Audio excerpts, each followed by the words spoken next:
हाय बच्चों, जय हिंद। आज हम लोग इवोल्यूशन पे बात करेंगे।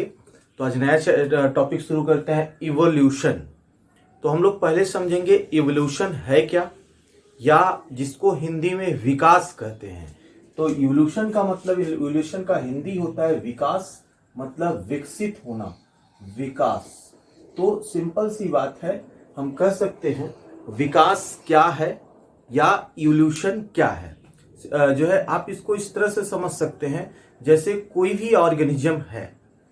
जैसे मान लेते हैं कोई बच्चा है, कोई नन्हा बच्चा, जब वो पैदा होता है या उस बच्चे का फॉर्मेशन जब माँ के गर्भ में होता है तो कैसे होता है ना। एक स्पर्म होता है जिसको शुक्राणु कहते हैं, और एक ओवम होता है, माँ के बॉडी में पाया जाता है ओवम। और स्पर्म माँ के बॉडी में बाहर से एंटर करता है, उस ओवम के साथ मिल जाता है, ओवम के न्यूक्लियस के साथ फ्यूज कर जाता है स्पर्म का न्यूक्लियस, और एक सेल का स्ट्रक्चर बन जाता है जिसको हम जाइगोट कहते हैं। मात्र एक ही सेल बना हुआ होता है, और अब वो सेल धीरे धीरे विकसित होगा, वह धीरे धीरे डेवलप करेगा, मतलब विकसित होगा, और एक सेल से हजारों सेल का निर्माण मां के गर्भ में हो जाता है। और इस तरह से हजारों करोड़ों लाखों अरबों सेल बॉडी में जो है उस एक सेल से बनते रहेंगे, और एक एम्ब्रियो का रूप ले लेगा, और इस तरह से बाद में चल करके वह एम्ब्रियो एक बच्चे का रूप ले लेगा, जिसको हम फिटस के नाम से जानते हैं। अगर हम मानव की बात करें तो मानव का यह पूरा डेवलपमेंट, जैसे मानव के बॉडी में जितनी भी चीजें दिखाई दे रही है, जैसे सर है, आंख है, माउथ है, हाथ है, पैर है, ये तो बाहर से दिखाई दे रहा है। मानव के बॉडी के अंदर जो भी चीजें हैं, जैसे स्टमक है, जो है इंटेस्टाइन है, हमारा लीवर है, पैंक्रियाज है, फेफड़ा लंग्स है, हार्ट है, बॉडी में बोन्स है, मसल्स हैं, स्किन है। तो ये सब जो पार्ट हैं, ये मानव के अंदर मां के गर्भ के अंदर ही बनते हैं। तो इसका फॉर्मेशन शुरुआत के 6 महीने में पूरा हो जाता है, और लास्ट का जो 3 महीना बचता है उसमें बॉडी का केवल वेट बढ़ता है, मतलब उसका साइज के साथ साथ उसका वेट बढ़ने लगता है। इस तरह से मानव का यह पूरा बॉडी पूरे 9 महीने के अंदर बना है। अब वो उस बच्चे को संरक्षित कौन कर रहा है? माँ जो है माँ कर रही है। माँ उसको अपने गर्भ में रख करके पाल रही है, और इस तरह से जब वो बच्चा पूरी तरह से डेवलप हुआ, फिर इसके बाद जब गर्भ उसके रहने का घर है, जब यह घर उसके लिए छोटा पड़ने लगा, तो माँ कहती है कि बच्चा चल ठीक है, ये तेरे लिए घर छोटा है, और अब इस बड़े घर में आ जा। अब वो माँ उस बच्चे का बर्थ देती है, मतलब उसको बाहर करती है, मीन्स इस इन्वायरमेंट में लाती है, और फिर अब वो नन्हा सा बच्चा फिर से डेवलप करना शुरू करता है। तो उसकी साइज थोड़ा और बढ़ती है, थोड़ा और बढ़ती है। फिर इसके बाद 3 फीट, 4 फीट, 5 फीट, 6 फीट होता है, 7 फीट हो जाता है, और फिर एक लंबी चौड़ी बॉडी बन जाती है, लगभग 7, साढ़े 7, 8 फीट की। ये पूरे मानव का जो है आधे लाइफ का भी डेवलपमेंट है। और फिर इसके बाद वो बच्चा अब जो है मेच्योर अवस्था में मेच्योर हो जाता है, कहने का मतलब वो अब एडल्ट फेज में आता है। और फिर इसके बाद वो बच्चा, वही जो बच्चा माँ के गर्भ में था, अब वो ओल्ड फेज में आएगा। तो ये मतलब बच्चे का फॉर्मेशन गर्भ से ही शुरू हो जाता है, गर्भ में ही संघर्ष वो स्टार्ट कर देता है, और संघर्ष करके वो जिंदा होता रहता है, और फिर इस एनवायरमेंट में आता है, फिर भी वो जिंदा रहता है, और फिर इस एनवायरमेंट में संघर्ष करता है। फिर क्या है, जॉब है, ये है, बहुत सारी ऐसी चीजें उसके लाइफ में आती है। पूरे जीवन काल संघर्ष करता है, और संघर्ष करते करते एक दिन वो बॉडी फिर से खत्म हो जाती है, मतलब उसका डेथ हो जाता है। तो इतना लंबा चौड़ा प्रक्रिया है। तो यह उस बच्चे के बर्थ से लेकर के डेथ तक जो जो घटनाएं हुई हैं, इन घटनाओं का स्टडी करना, इन घटनाओं को जानना, मतलब वो कैसे कैसे हुआ, मतलब जब एक सेल का था तो कैसे था, फिर आज हजारों अरबों सेल का है, मतलब उसके डेथ तक का क्या क्या प्रक्रिया हुआ, इस बात का अध्ययन करना कहलाता है इवोल्यूशन। तो इसी को हम इवोल्यूशन कह सकते हैं। जैसे मान लेते हैं कोई रील का धागा है, जैसे कपड़ा सीने वाला जो धागा आता है, जो दर्जी वगैरह कपड़े सीते हैं, तो वो रील में ऐसे बंद रहता है, मतलब वो धागा फोल्ड रहता है। जैसे पतंग उड़ाने वाला जो धागा है वो ना परेती में धागा लिपटा रहता है और ऐसे फोल्ड रहता है। तो उस धागे को जैसे जैसे आप खींचते जाते हो उसकी लंबाई बढ़ती चली जाती है। सेम थिंग्स यही इवोल्यूशन में है। किसी भी ऑर्गेनिज्म का जो विकास है, अगर उसको धीरे धीरे मतलब खोलते चले जाएंगे, वो बढ़ते, उसके बारे में हमको बहुत ज्यादा चीजें जो है पता होती चली जाएगी। जैसे इसी को कहते हैं बाल में खाल निकालना, ना बाल से खाल निकालना, यही होता है, बाल से खाल निकालना। तो इवोल्यूशन को हम डिफाइन कर सकते हैं, इवोल्यूशन का मतलब होता है अनफोल्डिंग, किसी चीज का अनफोल्डिंग होना, मतलब जो प्रक्रियाएं हैं, जीवन की जो प्रक्रियाएं हैं उसको अनफोल्ड करना, मतलब उसको जो है लेयर बाय लेयर जो है देख करके स्टडी करना, यही कहलाता है इवोल्यूशन। तो आप ऐसे भी डिफाइन कर सकते हैं, किसी भी सिंपल फॉर्म से कॉम्प्लेक्स फॉर्म की स्टडी करना according to time, by passage of time, समय बीतने के साथ साथ किसी सिंपल फॉर्म को कॉम्प्लेक्स फॉर्म तक स्टडी करना, यह कहलाता है इवोल्यूशन। तो हम कह सकते हैं ग्रेजुअल चेंज, तो आप कह सकते हैं gradual change from simple to complex, ना simple to complex by passage of time. Time के साथ साथ जैसे जैसे टाइम बीत रहा है, टाइम के साथ साथ कोई भी ऑर्गेनिज्म सिंपल है और एक समय ऐसा आएगा वो कॉम्प्लेक्स्ड हो गया है। तो टाइम बीतने के साथ साथ, है ना, टाइम के अकॉर्डिंग या टाइम के साथ साथ उसमें सिंपल से कॉम्प्लेक्स बनने तक क्या क्या चेंजेज आए हैं, यह अध्ययन करना कहलाता है इवोल्यूशन। तो इसलिए कह सकते हैं gradual changes from simple to complex by passage of time. Evolution, पूरे इवोल्यूशन को, अच्छा इस सृष्टि की हम बात करते हैं, इस ब्रह्मांड की बात करते हैं, तो इसका भी तो इवोल्यूशन हुआ है, ये भी कभी न कभी विकसित हुआ है। आज का जो ब्रह्मांड है ये भी हजारों करोड़ों अरबों साल पहले से बनते आ रहा है। तो इस तरह से इवोल्यूशन एक मोस्ट कॉम्प्लिकेटेड चैप्टर है और बहुत लंबा बृहद चैप्टर है। आज भी इवोल्यूशन पे स्टडी हो रही है, अभी हमको पूरी तरह से इस इवोल्यूशन के बारे में नहीं पता है। इवन देन अभी तक हम ये फाइंड ही नहीं कर पाए एक्चुअल में लाइफ कहां से ओरिजिनेट हुआ।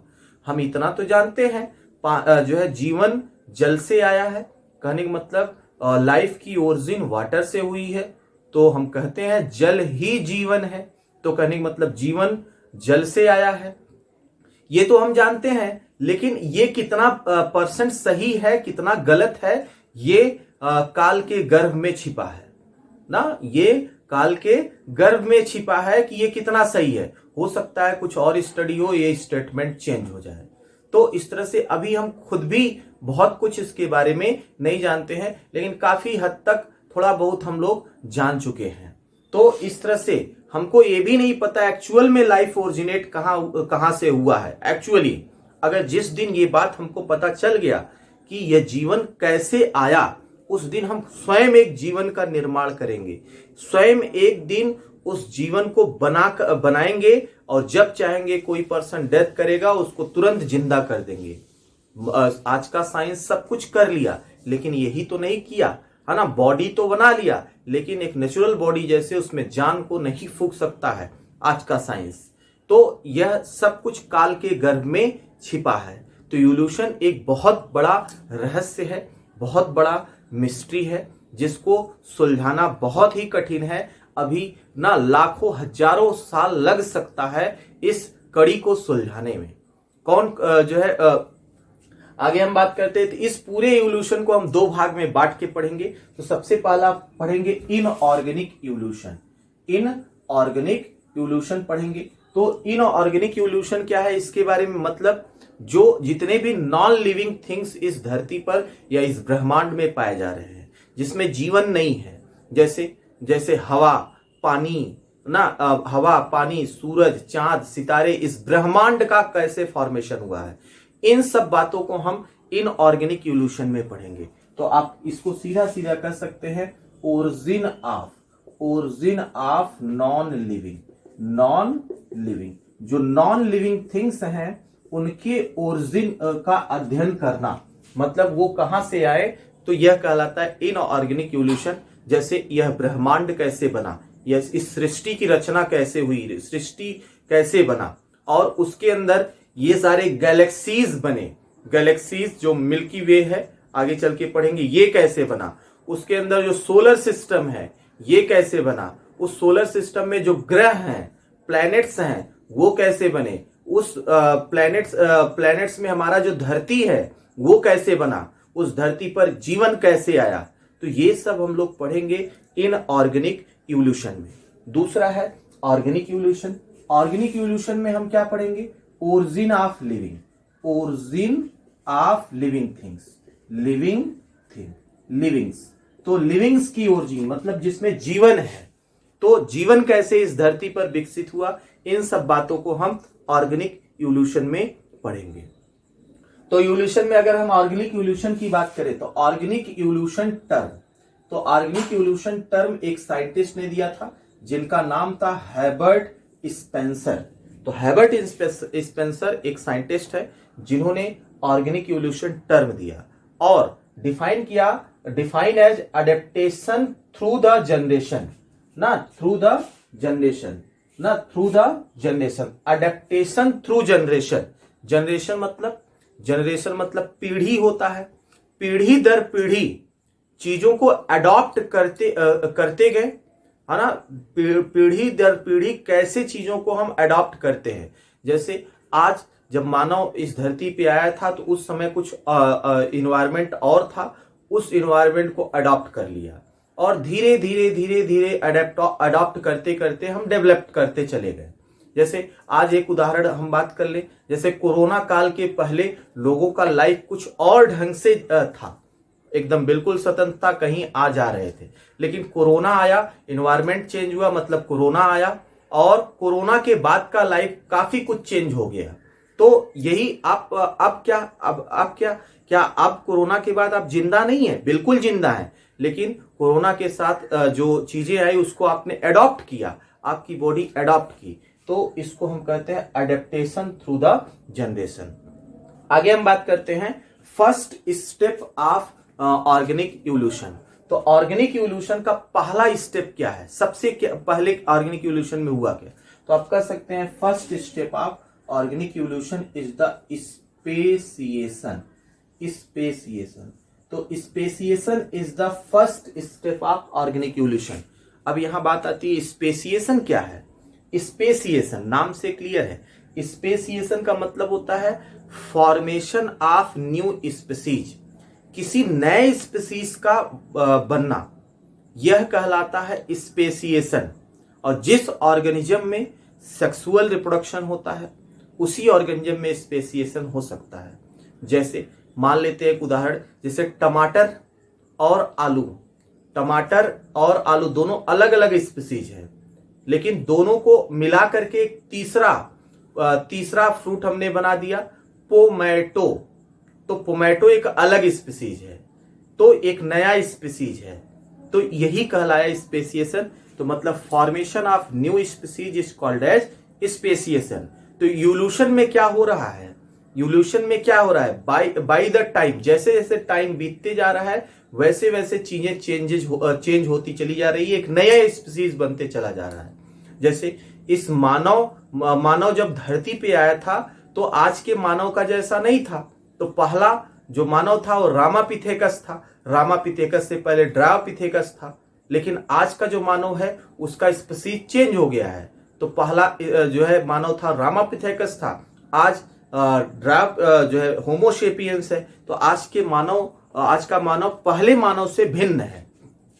तो इसी इसको कहते हैं स्पेसीज, एक नया स्पीसीज बनते जाएगा टाइम बाय टाइम, और अब से लाखों करोड़ों साल बाद हो सकता है यह मानव और भी चेंज हो जाए। नेक्स्ट हम बात करते हैं, तो रॉ मटेरियल ऑफ इवोल्यूशन, मतलब ये स्पेसिएशन हुआ क्यों? स्पेसिएशन हुआ तभी तो इवोल्यूशन हुआ। तो रॉ मटेरियल ऑफ इवोल्यूशन मतलब क्या रॉ मटेरियल है, क्या सामग्री है? तो आप कह सकते हैं वेरिएशन। वेरिएशन, तो variation is the raw material of the evolution. Variation मतलब क्या होता है? विभिन्नता। जेनेटिक्स में आप इसको पढ़े हैं, विभिन्नता मतलब डिफरेंसेस। अब ये विभिन्नता आया क्यों? विभिन्नता वेरिएशन क्यों होता है? वेरिएशन म्यूटेशन के कारण होता है। तो हम कह सकते हैं फोर्स ऑफ ऑर्गेनिक इवोल्यूशन। तो organic evolution, force of organic evolution is the mutation. तो mutation is the force of organic evolution. Mutation हुआ इसीलिए वेरिएशन आया, वेरिएशन आया तो इसीलिए स्पेसिएशन हुआ। तो इस तरह से आगे हम बात करते हैं जो है ऑर्गेनिक इवोल्यूशन को डिफाइन करने या इसका एग्जांपल कहां दे सकते हैं? तो क्वेश्चन नीट में पूछता है, कहता है कि best evidence of the organic evolution. तो ऑर्गेनिक इवोल्यूशन का बेस्ट एविडेंस क्या है? अकॉर्डिंग टू एनसीईआरटी जाएंगे तो एनसीईआरटी में जो शब्द लिखे हैं उसकी हम बात करते हैं। तो एक होता है होमोलॉगी।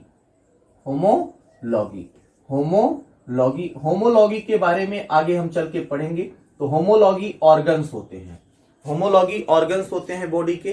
तो this is the best evidence of the organic evolution. इसका स्टडी करके हमको देखने को मिल सकता है कैसे ऑर्गेनिक इवोल्यूशन हुआ। दूसरा है डार्विन फिंचेज। डार्विन फिंचेज, तो डार्विन फिंचेज की बात कर लेते हैं। डार्विन फिंचेज यह एक बर्ड्स है, एक पक्षी है जो गैलापागोस आइलैंड पर पाया गया। डार्विन ने इसकी डिस्कवरी किया था और इसलिए इसका नाम दिया गया डार्विन फिंचेज। इसके विकास को देख करके हम बता सकते हैं ऑर्गेनिक इवोल्यूशन के बारे में। दूसरा है fossils. Fossil is also best evidence of organic evolution. Fossils की बात कर ले। फोसिल्स क्या है? फोसिल्स जैसे जिसको हिंदी में कहते हैं जीवाश्म। जैसे जो है आपके बॉडी का वो हार्ड पार्ट जो लाखों करोड़ों साल से इस जमीन के अंदर दबा रहा, एक दिन खुदाई में निकला, जो अवशेष मिला उसी को फोसिल्स कहते हैं। जैसे जो है मान लेते हैं ये ह्यूमन बॉडी अगर बर्फ के अंदर दबा पड़ा रह जाएगा तो ये ऐसे सुरक्षित रह जाएगा। इसका कंकाल वगैरह मिलेगा, नेल वगैरह मिलेगा, इनेमल्स मिलेगा जो बॉडी के हार्ड पार्ट होते हैं। इस पे भी डिटेल चर्चा करेंगे। तो नेक्स्ट होता है vestigial organ. Vestigial organ, this is also the best evidence. Vestigial organ क्या है? जैसे अवशेषी अंग, जैसे मानव में कभी पूंछ हुआ करता था, ह्यूमन में कभी टेल हुआ करता था, जिसको हम जो है वेस्टिजियल ऑर्गन आज के नाम से जानते हैं। ऐसे मानव के बॉडी में आज भी बहुत सारे वेस्टिजियल ऑर्गन है। जैसे कान का जो पिन्ना है यह भी वेस्टिजियल ऑर्गन है। अब कुछ लोग ये मत कह देना सर इसमें तो लड़कियां बाली पहनती हैं, झुलनी पहनती हैं। अच्छा, इसमें झुलनी पहनती जरूर है, वो जबरदस्ती पहनती हैं। क्या कोई लड़की को आपने ऐसा देखा है कि जब वो पैदा होती है तभी उसमें झुलनी पहनने लगे? नहीं। कोई छोटी सी बेबी है जो पैदा हुई है तो क्या झुलनी सहित पैदा हुई है? नहीं।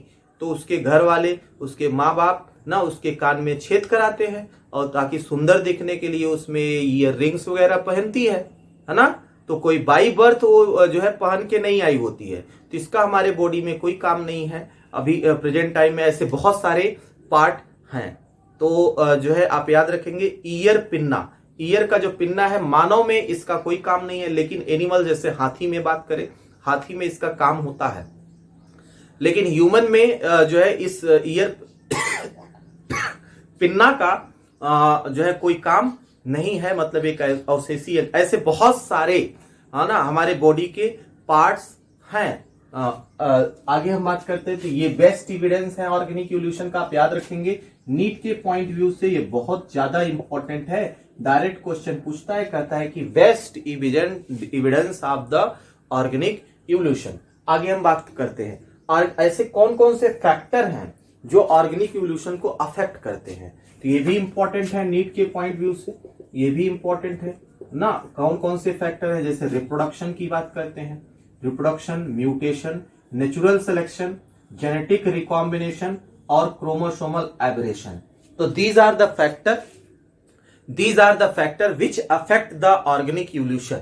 ये वो फैक्टर है जो ऑर्गेनिक इवोल्यूशन को अफेक्ट करते हैं, जैसे reproduction, mutation, natural selection, genetic recombination, chromosomal aberration. अच्छा, नीट में पूछा हुआ कुछ क्वेश्चंस और है। कुछ किताब के बारे में हम लोग जान लेते हैं, जो है कुछ किताब के बारे में जान लेते हैं, जैसे ओरिजिन ऑफ लाइफ।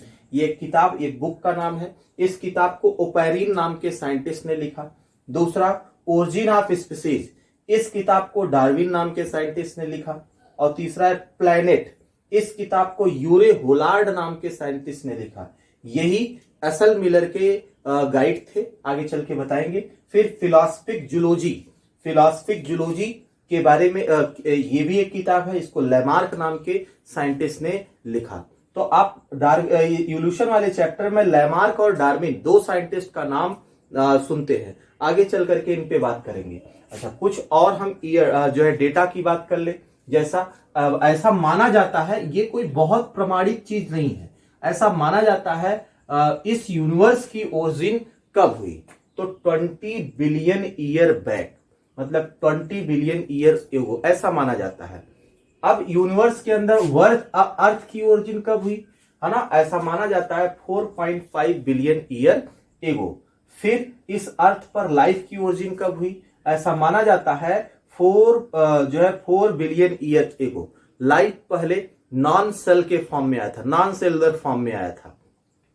फिर origin of first cellular life, मतलब सेलुलर फॉर्म में लाइफ कब आया इस अर्थ पे, ऐसा माना जाता है 2000 मिलियन साल पहले, मतलब 2000 मिलियन ईयर एगो। फिर आगे हम बात करते हैं, फिर इस अर्थ पर मानव मतलब फर्स्ट प्राइमेट कब दिखाई दिया।